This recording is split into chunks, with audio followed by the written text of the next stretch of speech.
Hi guys, welcome back to my channel. Today I'm with Shanelle and she's going to share all of her gardening tips about living in a small space and having a beautiful garden. Shanelle, what do you have to say to the people who tell me they don't garden because they don't have a big yard? Don't need a yard. Potted plants are awesome, and any house plant that you have can live on a balcony. Can you tell me about how your plant journey began?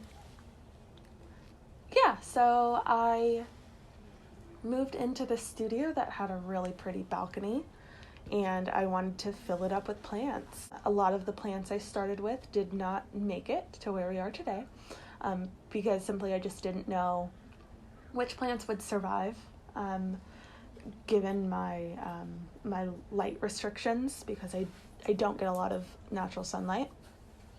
So it just start with wanting a garden and doing it.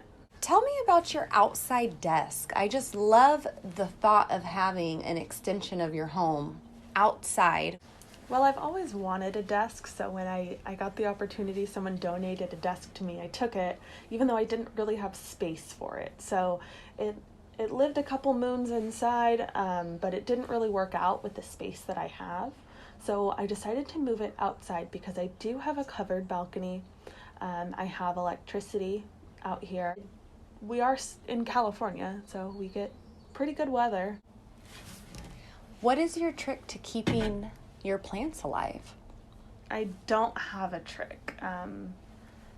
Sometimes they get here and they do great, and sometimes they don't, and I have to throw them away and buy new ones.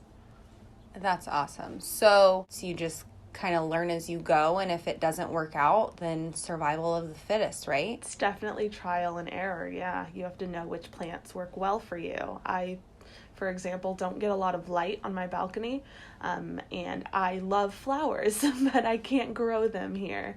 And so for the first year, I was just buying flower after flower, and they kept dying.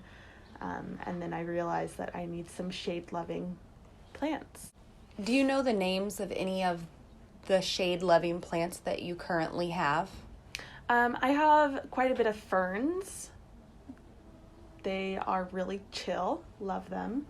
But other than that, not really. I just go into the store and go into the shade-loving section, or I ask an employee, just like, hey, I don't get a lot of light, what can I do? And they'll show me some of their favorite options in store. Do you have a house plant that you could recommend for beginners? Yes, yeah, the pothos, the philodendron that hangs pretty low. You see them a lot for about $10. You can start your first one. They're very easy. What I love is they start to wilt when they need water, and that's how I know I need to water mine. So I think that's probably the best starter plant.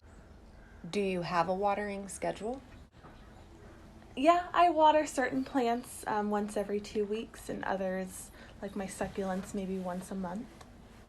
Something I learned is that overwatering is bad and can happen very easily. So a lot of times it's best to set your plant and forget it for a little, and then keep yourself on a watering schedule, rather than just watering every time you think that your plant might like some.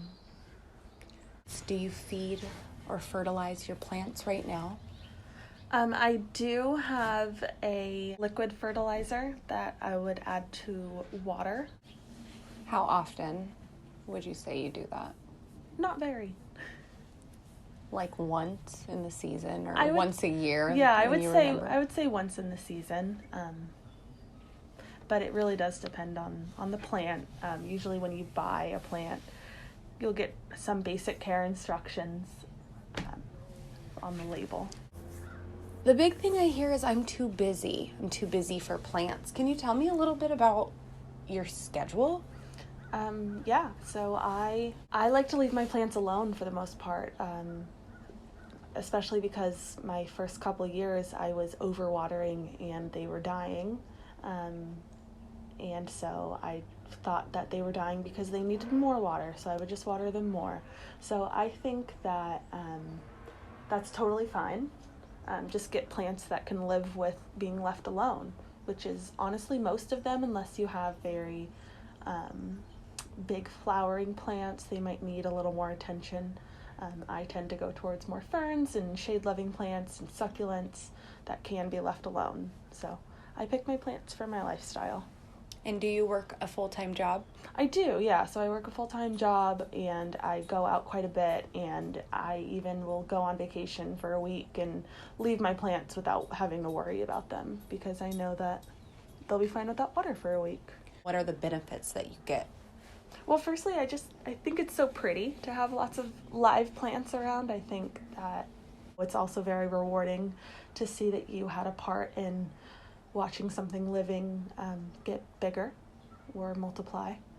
And a lot of my plants can be propagated so that I can give them to other people. And that makes me happy too, to give gifts of something that I've grown.